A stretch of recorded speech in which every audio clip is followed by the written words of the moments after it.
There's a place in mid-America known as the Windy City. Whirlwinds of political passion, dynamic weather, and stunning innovation have shaped and defined this town since its inception. The skyscraper was born here, and each stands as a reminder of this city's towering spirit. There are miles of unspoiled lakefront, a myriad of museums, opera, theater, music, a wealth of landmark architecture, hundreds of art galleries, and some of the trendiest shopping in the world. This bustling metropolis is a major center for business and commerce. Here, there is a feeling of optimism, of intense civic pride, and an ethnic richness second to none. Some have called this city America's best kept secret. Chicago, one magnificent city.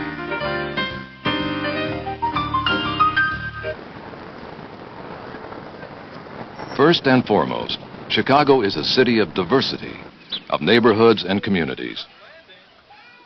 The late Mayor Richard J. Daley once observed, "I look around and I see all types in our society, and that's the picture I'd like to have always in mind for Chicago."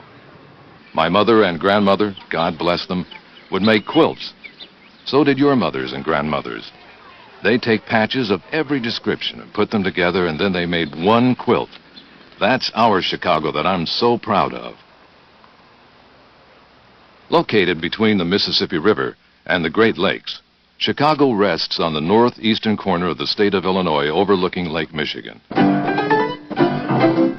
Established in 1833 on the crossroads of the prairie, Chicago quickly became a center of Midwest commerce and a boom town with a population of 300,000, making it one of the fastest growing towns in the nation.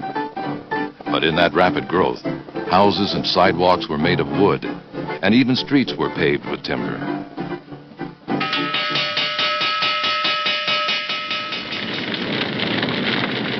The Great Fire of 1871 and its cataclysmic results would soon change the course of the city. The fire began one evening on the southwest side of town in the O'Leary barn. By 10:30 p.m., it was reported that the fire was out of control. Fear struck the hearts of residents when the fire jumped the Chicago River, putting it squarely into the center of the city. After 2 days of raging conflagration, rain began to fall, and the fire soon ended. 300 people had died, 100,000 were homeless, and $200 million worth of property was destroyed. The entire central business district had been leveled. In the path of the fire, very little survived. Pat Kramer of the Chicago Historical Society describes the scene during the fire. The Ogden Mansion, which was amazingly saved by throwing wet rugs on the roof. And a very inventive Chicago policeman on Orleans Street in Old Town brought up some apple cider that he was fermenting in his basement and soaked blankets and threw them on the roof and saved his cottage as well. And a couple of streets over on Cleveland Street, a couple of other cottages, it's not really known how they survived, but they not only survived the fire, but they have survived till this day. One of the most famous structures that survived and still stands today is the Water Tower. In the aftermath of the fire, it was a source of inspiration to the people of Chicago. They would soon rebuild their city. Over the next few years, entrepreneurs like George M. Pullman began to develop other areas of Chicago. The town of Pullman, on the south side, was built in the 1880s to be the center of his railroad car business. Pullman hoped that by offering housing superior to that which working-class people could ordinarily afford, his employees would be healthier, happier, and more productive. Prosperity lasted until the Depression of 1893 and the Pullman strike of 1894. George Ryan of the Hotel Florence characterizes the Pullman style of architecture. The building directly in back of me is the Hotel Florence, which is a Queen Anne style built in 1881. and this was used for visiting dignitaries. This is the Pullman United Methodist Church. If you notice on the exterior, the stone is green, so it's commonly known all throughout Chicago and in the United States as the Greenstone Church. If you ask anybody where Pullman United Methodist is, they may not know, but Greenstone they will. In 1893, Chicago was the proud host of the World's Columbian Exposition. The theme for the occasion was to commemorate the 400th anniversary of Columbus's arrival in the Americas. Exhibitors came from every part of the world, showcasing electronic achievements, natural resources, mechanical technologies, and a wealth of architectural designs. The event marked Chicago's coming of age as a great city and established cultural and educational institutions that are today considered some of the best in the world. Grant Park is home to many of these cultural attractions. On the western edge of Grant Park is one of the world's leading art museums, the Art Institute of Chicago. It exhibits internationally renowned collections of celebrated masterpieces. The Institute offers some of the finest French Impressionist and Post-Impressionist paintings to be found outside of France. Through its permanent collection, special exhibitions, lectures, gallery tours, and school, the Art Institute stands as a tribute to Chicago's cultural achievement.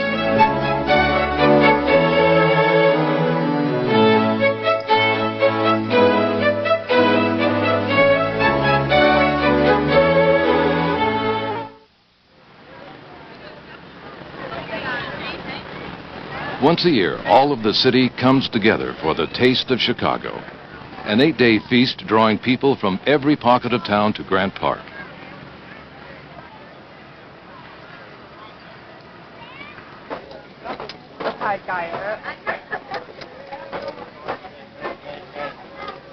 This sumptuous celebration feeds both body and soul.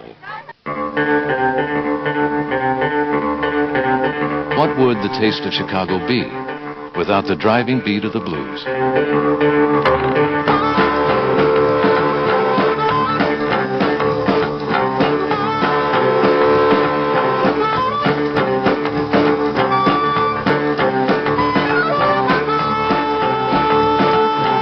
It is said that one must live the blues before one can sing the blues. Since the 1920s, this city's musicians have expressed their emotions singing and playing Chicago blues. Lord, that's what I thought that I heard. I thought I heard my baby say, Junior, listen.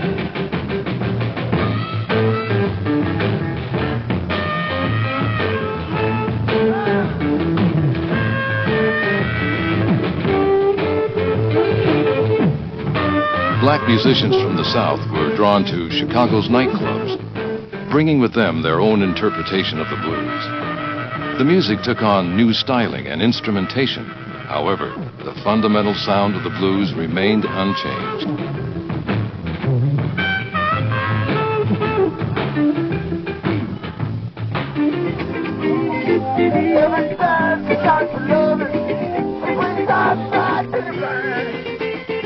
To this day, blues lovers convene in Grant Park to enjoy local musicians plying their craft.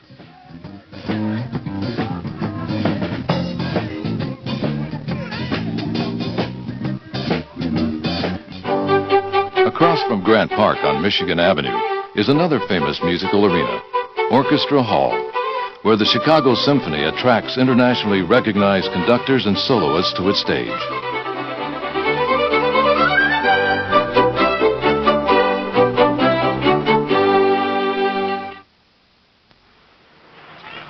One of the world's foremost institutions of natural history is the Field Museum on the southern edge of Grant Park. Established using original artifacts from the 1893 Columbian Exposition, the museum covers life on Earth from prehistoric times to the present. 9 acres of permanent exhibits include extensive anthropological work and early documentation of Native Americans.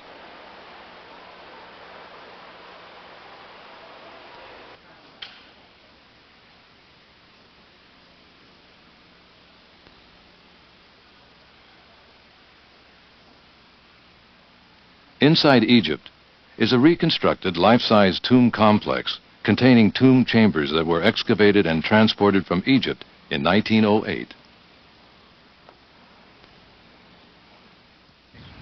East of the Field Museum and along the lakefront is the Adler Planetarium.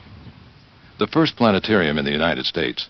It won a gold medal from the American Institute of Architects in 1930.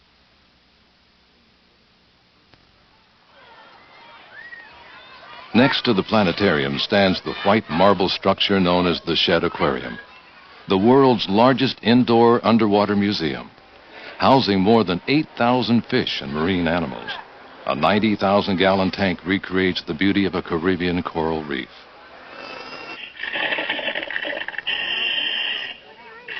Divers enter the tank daily to hand-feed sharks, sea turtles, moray eels, and hundreds of fish. Right in front of me, I have a buckbill sea turtle. This is an endangered species because it's been hunted for its shell and it's had its eggs poached for years.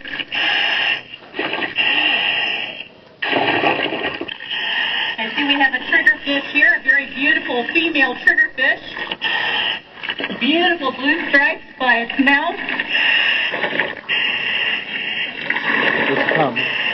And here we go. This is a wonderful 6-foot moray eel. And it's very slippery. It feels like wet green velvet. Its shape is long and thin, and that's perfectly suited for the holes it's always climbing in and out of.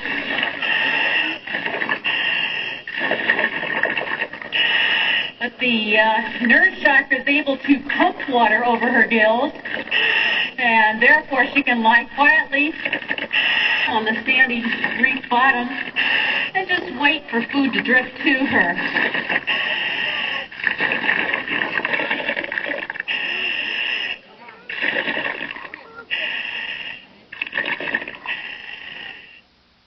Chicago's principal business district is located west of Grant Park. It's known as the Loop, which refers to the elevated train tracks that encircle the area.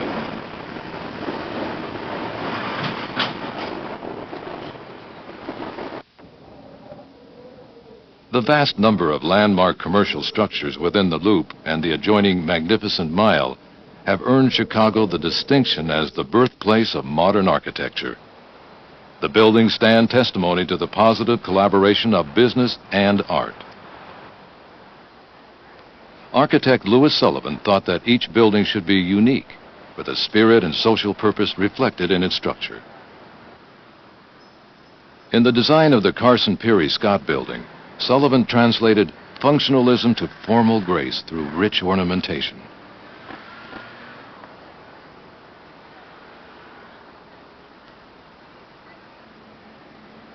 Bordering State Street is the Marshall Field flagship store. When it opened in 1893, it became the prototype for the large urban department stores of today. Fields offers more than 145 departments of high-quality goods and old-fashioned service. On Oak Street, exclusive designer boutiques vie for the attention of shoppers from around the world.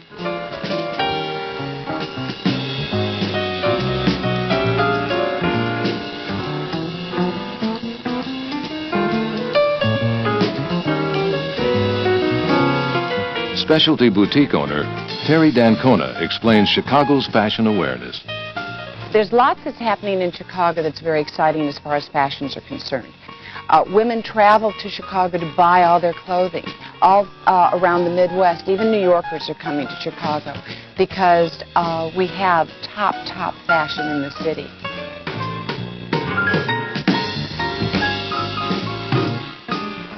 Chicagoans' flair for design is reflected not only in their apparel, but also in their architecture. The Civic Opera House is a masterfully restrained Art Deco design, which provides the perfect counterpoint for the grandeur and spectacle of its performances. The Board of Trade Building with its dramatic perspective from the base of LaSalle Street, is considered one of the best examples of the Art Deco skyscraper.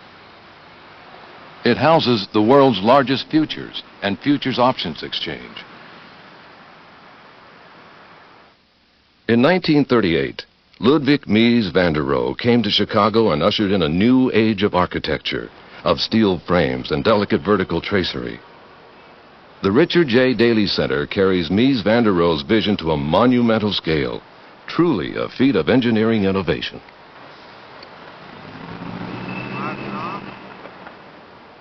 Pablo Picasso created the plaza's mystifying 50-foot-high sculpture for the people of Chicago. The First National Bank building is distinguished by its elongated, inward curving surfaces and the 70-foot mosaic by Marc Chagall.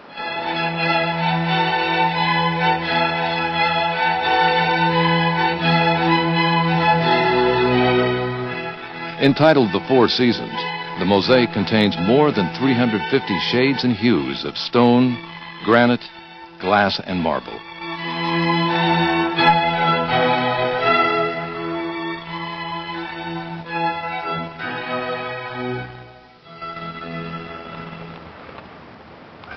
Sculptor Alexander Calder's freeform Red Flamingo in the Federal Center Plaza provides a radical contrast to the surrounding buildings.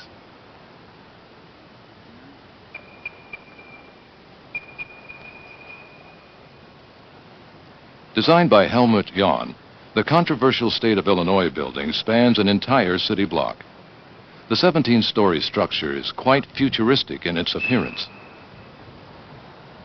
Inside, the rotunda provides access to 2 floors of commercial space. Circular walkways lead to government offices and interconnecting stairways. Towering over the city is the 110-story Sears Tower, one of the tallest man-made structures in the world. The building offers over 4 million square feet of office space, where a daily population of 16,500 people work, shop, and dine.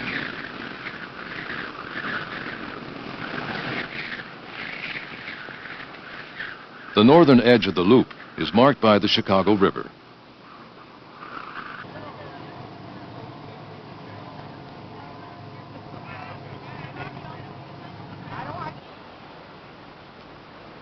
In 1900, when its course was reversed as a civic enterprise to improve sanitary conditions, the river was considered by many to be the 8th wonder of the world. Designed to reflect a bend in the river, the graceful 333 West Wacker building is a favorite among Chicagoans. Across the river is the Merchandise Mart, notable as one of the world's largest showroom centers of home furniture and furnishings, bringing buyers from all over the country.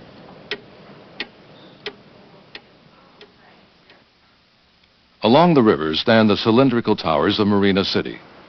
Their scallop shape is in direct contrast to the surrounding architecture. We're going to be crossing over the Chicago River. The Michigan Avenue Bridge connects the loop to the Magnificent Mile. More than 400 prestigious retailers adorn this elegant strip that generates an estimated $650 million in retail sales each year.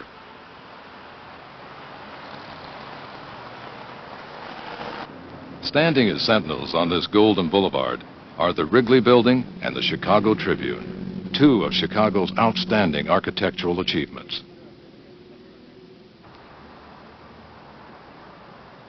The Wrigley Building, with its subtle extravagance and splendor, was completed in 1921 and houses the international headquarters of the William Wrigley Jr. Company, chewing gum manufacturers. An adaptation of French Renaissance style, a special glazed terracotta coats the exterior walls, giving the building its distinctive white gleam. The son of a soap salesman, William Jr. began his gum-selling career in 1892 at the age of 29. Through innovative marketing campaigns in which Wrigley advertised heavily during recessionary times, he found little competition.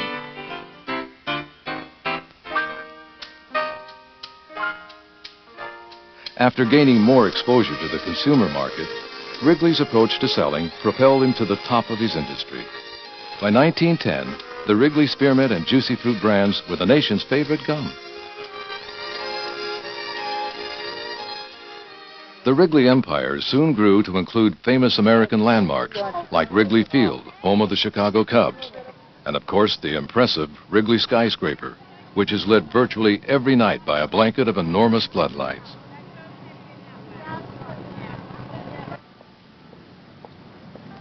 Across the street is the home of another landmark, the Chicago Tribune.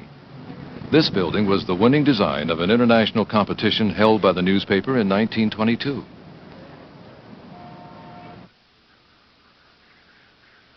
River North, the area north of the Chicago River, is the center for art galleries and connoisseur shopping. From the stylish and trendy to timeless works of wearable art. The art-to-wear movement takes style and statement directly from the artist to the wearer, adorning each patron with a unique piece not found in mass-market designs. Businesswoman Janice Siegel explains the idea behind art-to-wear. Most of the clothes in the store are made by individual artists, weavers, knitters, people from all over the United States who are working in their studios rather than working for a manufacturing situation. All of these clothes have the energy of the designer, and that's a very important point. It's something we try to communicate to our customer, and our customer really enjoys it. We invite these artists to come to the store periodically throughout the year. The customer has the opportunity to meet this individual artist.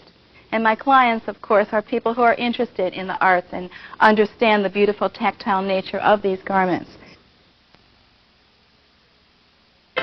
Nicknamed Suhu for the streets of Superior and Huron, the River North area offers over 80 art galleries.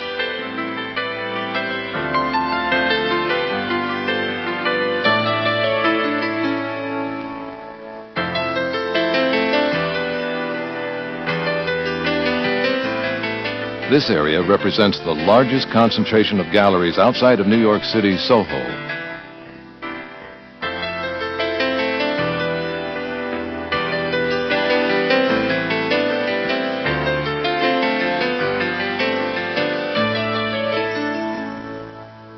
Adjacent to the Magnificent Mile is the exclusive Gold Coast.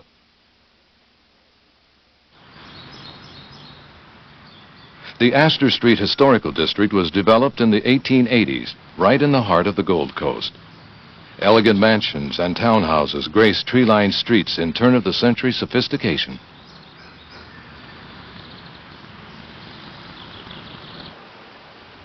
A symbol of the glamorous Gold Coast and an integral part of Chicago history and lore is the Omni Ambassador East Hotel.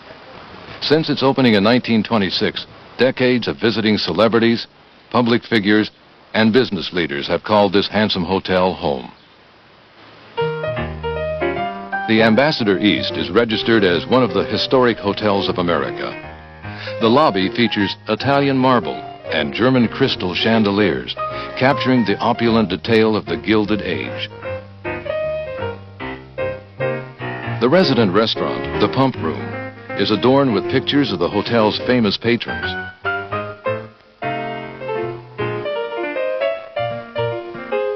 The elegant room is known for its traditional and innovative American cuisine, as its resident chef explains.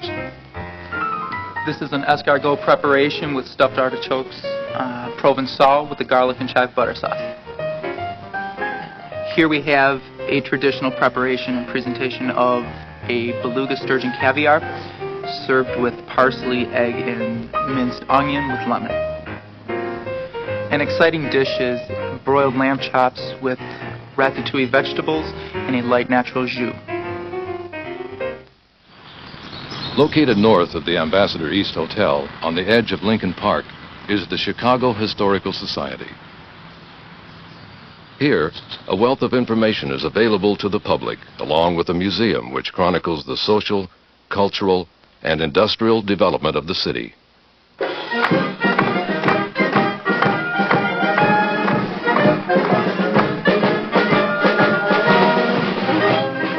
In an adjacent plaza each year, there is an old-fashioned 4th of July celebration where the world's tallest Uncle Sam leads a children's concert parade.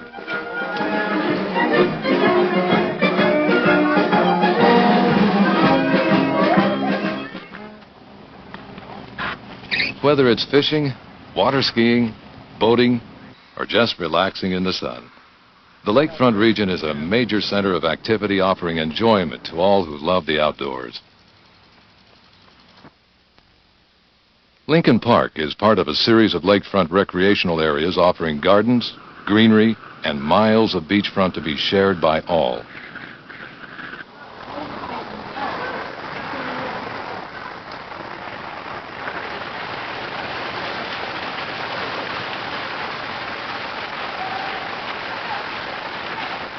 The Lincoln Park Zoo, located on 35 acres of parkland, is the nation's oldest zoo, founded in 1868. It houses 2,500 mammals, birds, and reptiles, representing 450 species. 4.5 million people visit the zoo each year, the most frequented of any American zoo.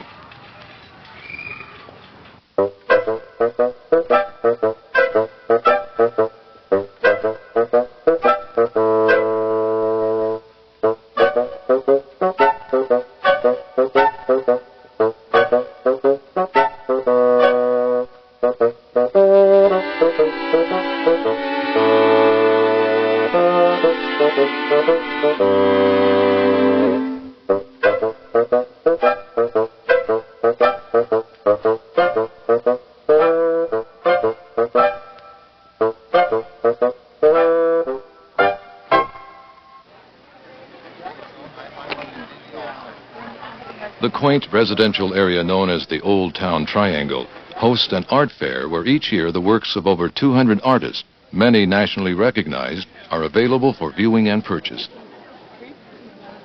Of course, these live mannequin models are not for sale.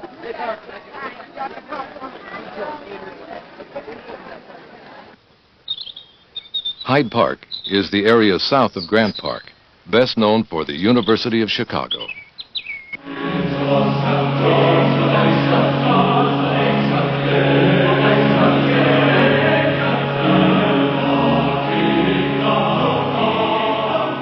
The William Ferris Chorale performs at one of the campus churches. This professional ensemble of 50 singers, led by composer-director William Ferris, enjoys an international reputation.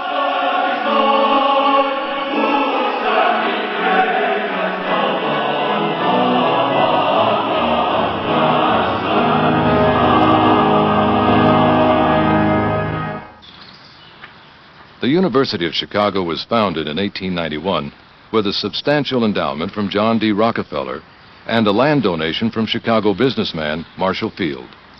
The university, created to bring academic excellence to the city, achieved preeminence under President William Rainey Harper.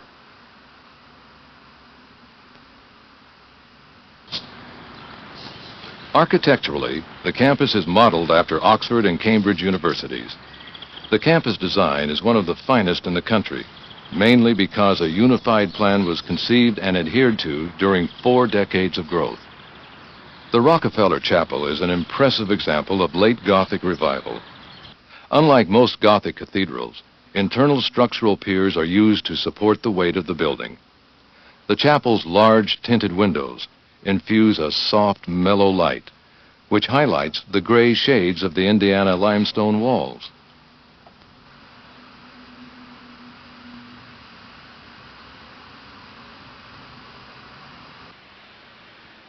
The KAM Isaiah Israel Temple has the oldest Jewish congregation in the Midwest.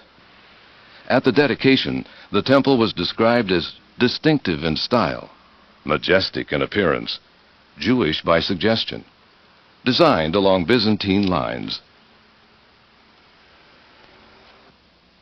The Museum of Science and Industry, devoted to explaining the laws of science in everyday life, is Chicago's most popular attraction. The museum grounds span 15 acres, with 400,000 square feet devoted to more than 2,000 exhibits.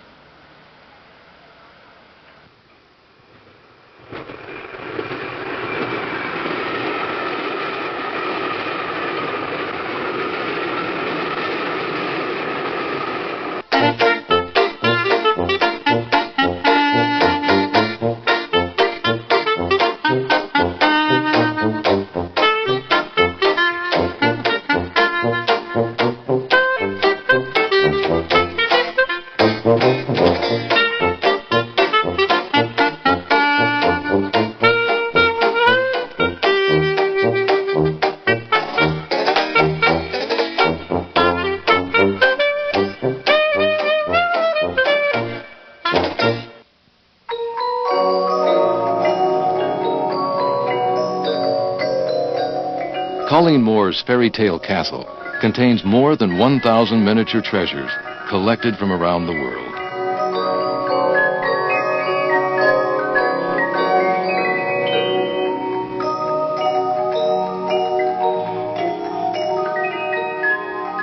The silent screen star employed 8,700 artists and craftsmen on the 19-year project of building and decorating this beautiful petite palace.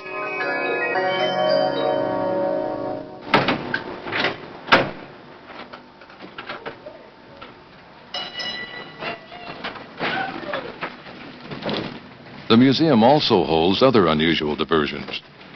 Become part of an exhibit by exploring a subterranean coal mine.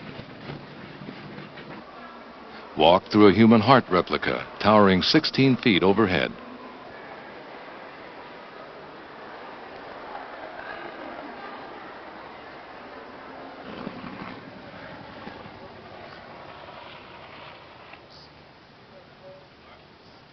Imagine life aboard a U-505 submarine. Torpedoes away! This World War II German submarine was captured in 1944 off the coast of West Africa. The captain had to be up in what we call the conning tower, which was a section between the main part of the sub and the outside. He actually had to be up during the attack and actually using the periscope above us here. The sub housed 4 officers and 56 enlisted men. It is 252 feet long and 22 feet wide at its widest point. In such a tight space, the captain's quarters are quite modest.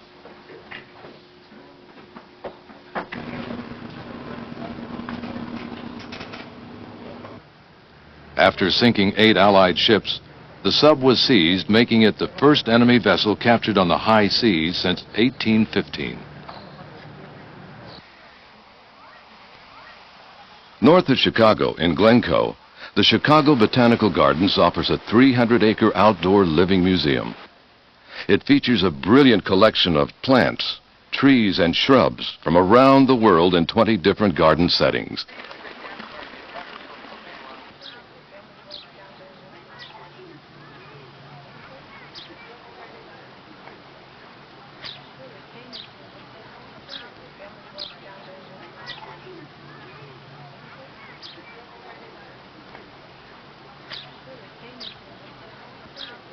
The Rose Garden, the Waterfall Garden, and a 3-island Japanese garden, along with 10 educational greenhouses, are some of the most popular attractions.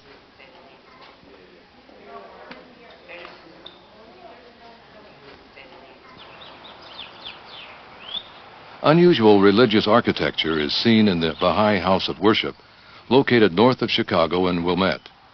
Dedicated to the oneness of mankind, it has had over 5 million visitors since its opening in 1953.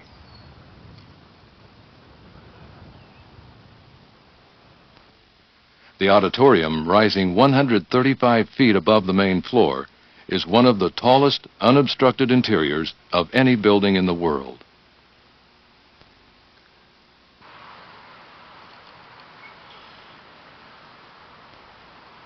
The 9-sided dome structure, which took 33 years to complete, reflects the Baha'i belief in the unity of religion.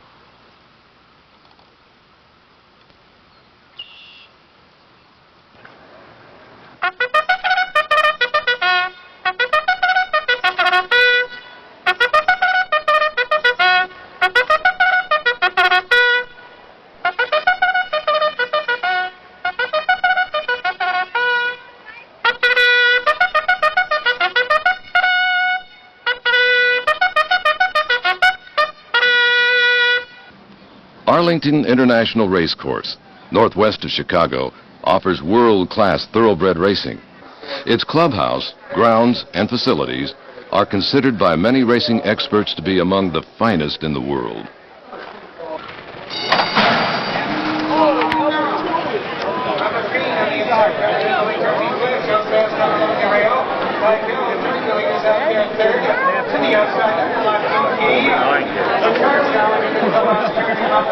Now they turn from Rich lefts. On the attack on the outside, hidden gem. Stick doggedly, hitting Jim, hands to the neck, bridge left. There goes this lady mounting her charge. One is hit, behind his now leader fourth. Here they come coming out of the turn. Richard J. goes to the right,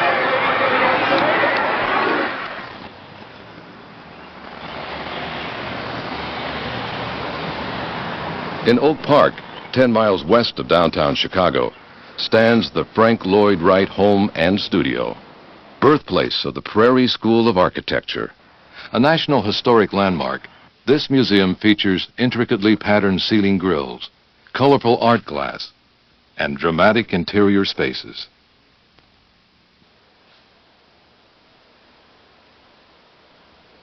With its use of natural materials, the two-story drafting room conveys a restful atmosphere typical of prairie homes.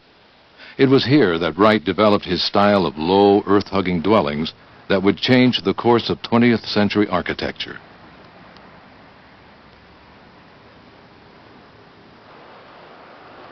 Chicago is a city of neighborhoods. It has always maintained a rich diversity in its people and their cultures. I like Chicago because the homes, people, the environment. Food is great. We were here 45 minutes and we've had like 20 different kinds of food. It's the best city in the world. You can't beat it. Chicago's a different neighborhood. You can go to Chinatown, Greektown, come up to Wrigleyville. Everything is different. Everything is new. 3 blocks and you're in a whole new world.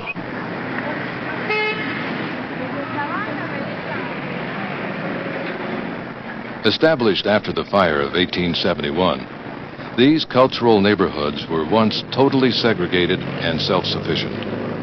Today, ethnic newspapers, restaurants, churches, and social institutions serve to maintain a sense of each nationality's cultural identity.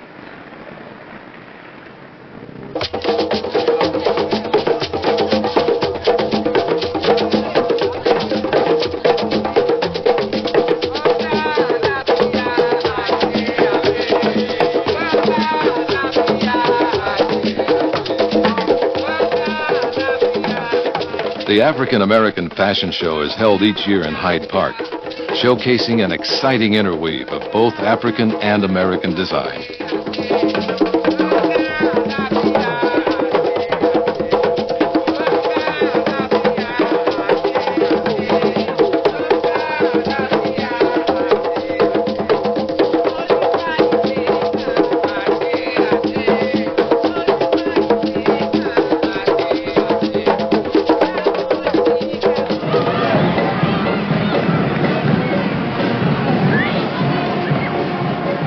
Puerto Rican Pride is celebrated every year with a parade and festival. The event reflects a historical mixture of native Taino, European, and African cultures.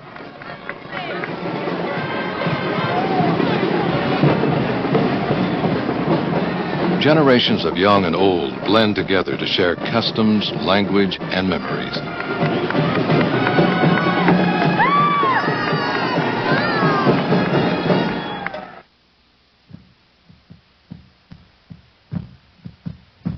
The Pilsen neighborhood boasts an elaborate series of murals depicting Mexican-American life.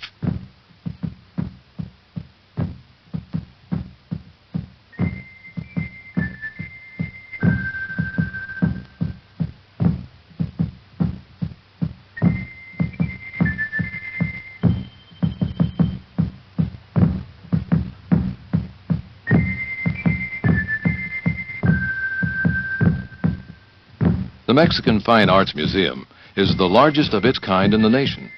Displays, performances, and workshops highlight the wealth and breadth of the Mexican culture.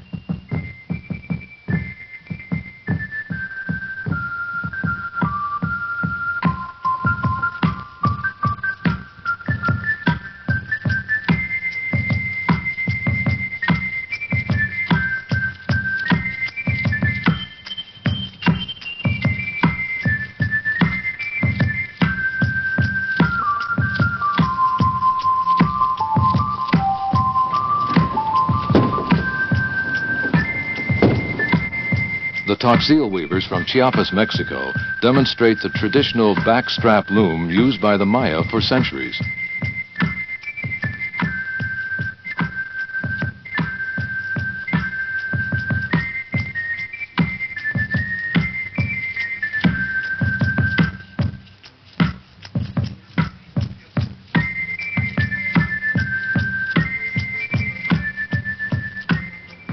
On the near west side is the ever-popular Little Italy, filled with food, families, and a zest for living.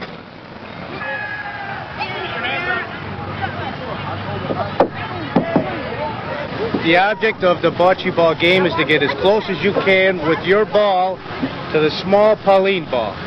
Any way you can. Throw it high, throw it low, you roll it, slam it in there, but the object is to get the closest. That's how you get the points.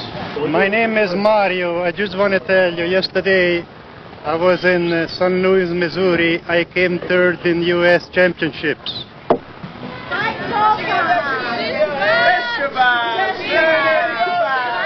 half Italian and half Irish.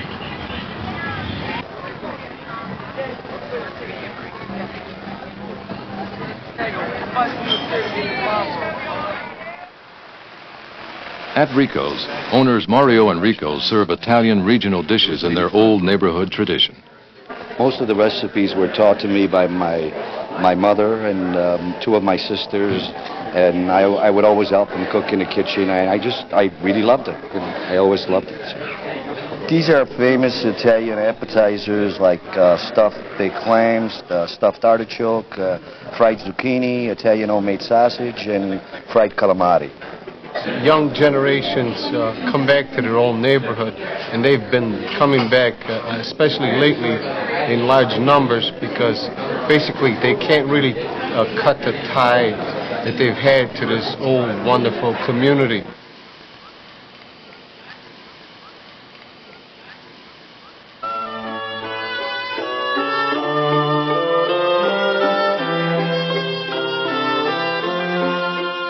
Located in River West, the Polish Museum of America is a repository for art and sculpture pertaining to culture and folklore.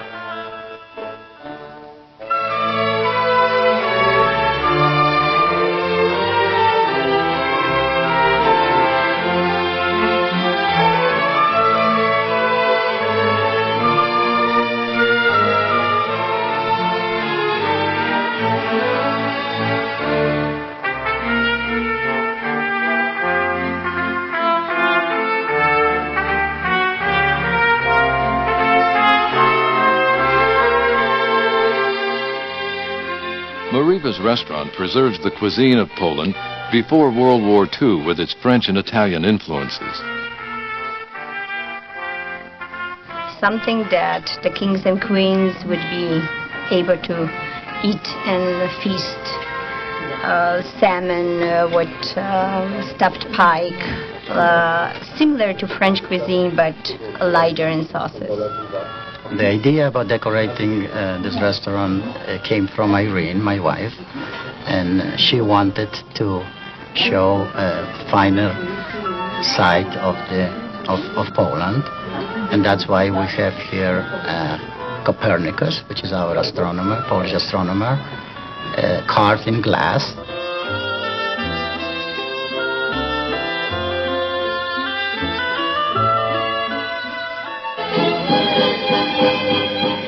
A Polish wedding is one more expression of the ethnic pride that is so pervasive in Chicago.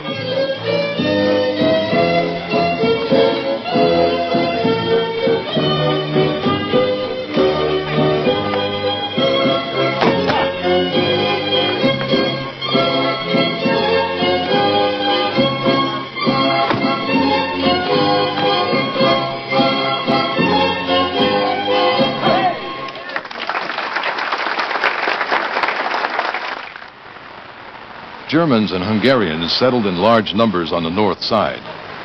The charm of the European sausage house is almost as irresistible as its variety of Eastern European smoked meats and cheeses. This is a Hungarian style, say the abartszalonna, paprikás abartszalonna. That's made from the English style now, the pork jar, and that's cured, cooked, and covered with a nice, famous Hungarian red paprika.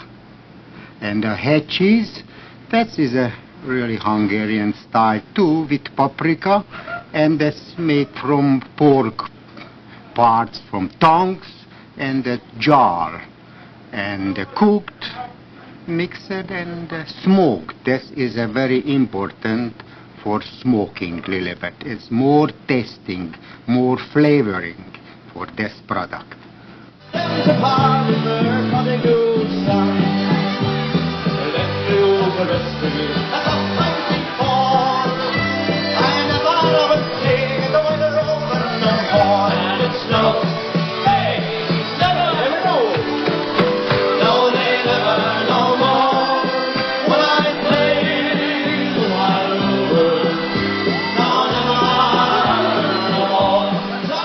In Gaelic Park, the annual Irish Festival celebrates the spirit of the Emerald Isle.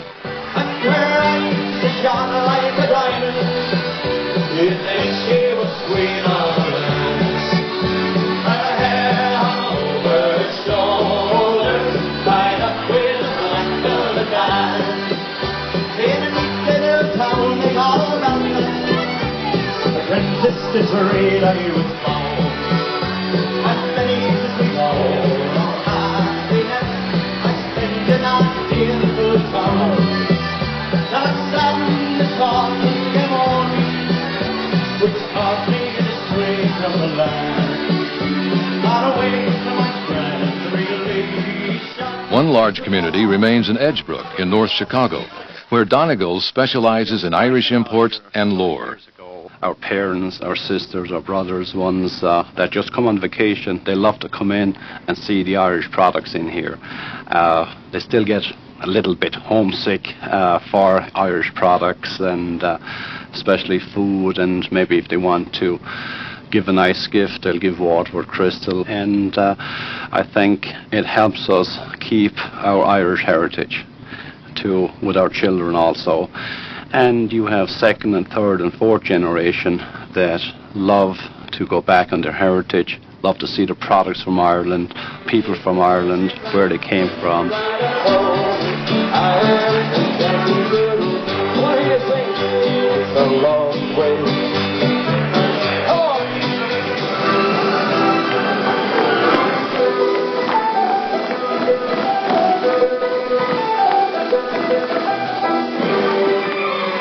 Another Chicago symbol of ethnic strength is provided by the Ukrainian Folk Dance Ensemble, a national touring group dedicated to preserving authentic regional dance.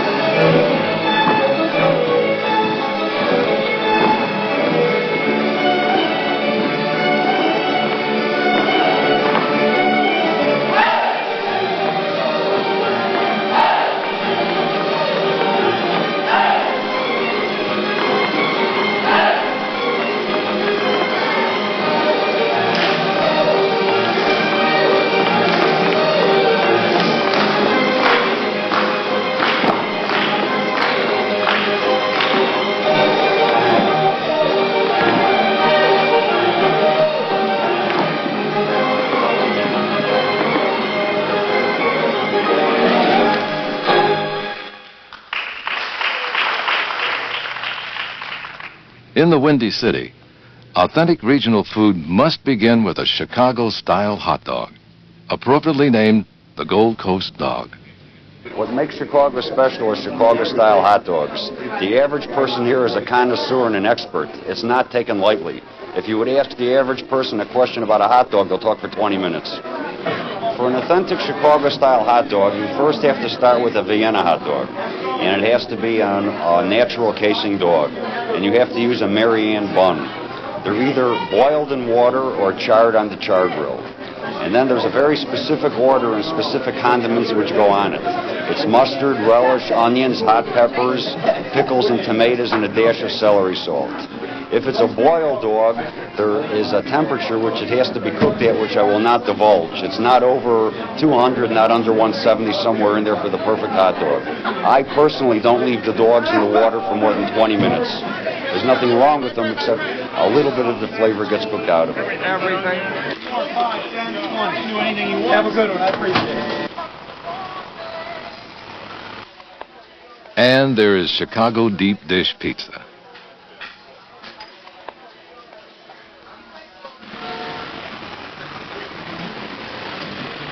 A Chicago night melts into a sea of bright lights and neon.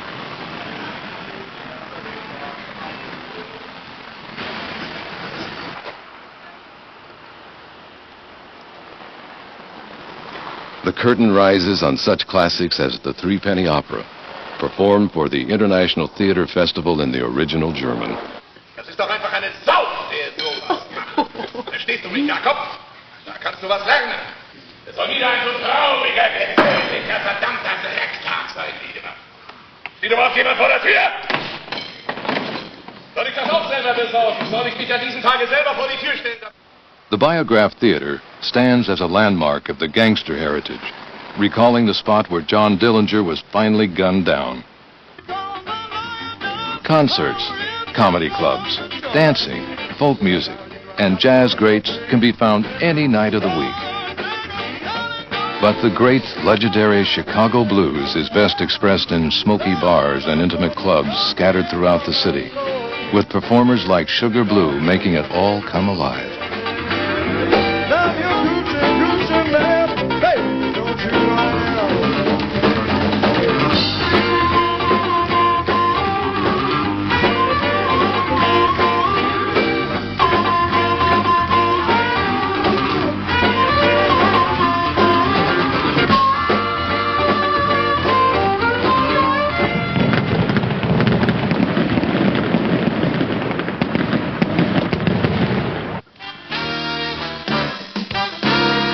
Chicago, the second city, the metropolis of the Midwest, the Windy City, the city that works.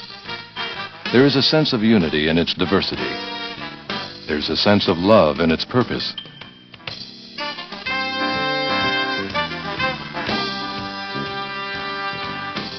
Chicago, one magnificent city.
International Video Network brings you the greatest adventures in video entertainment.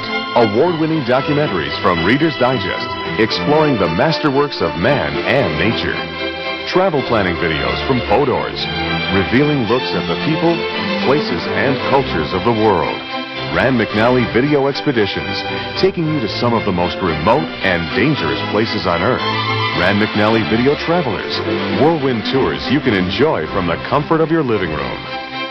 Super Cities, celebrating the best-loved cities of the world. And Video Visits, whisking you away to exotic, romantic, and popular destinations. International Video Network. Great adventures in video. See your local video retailer or call International Video Network at 1-800-669-4486, extension 850 for your free catalog, featuring more than 250 travel, documentary, and special interest videos.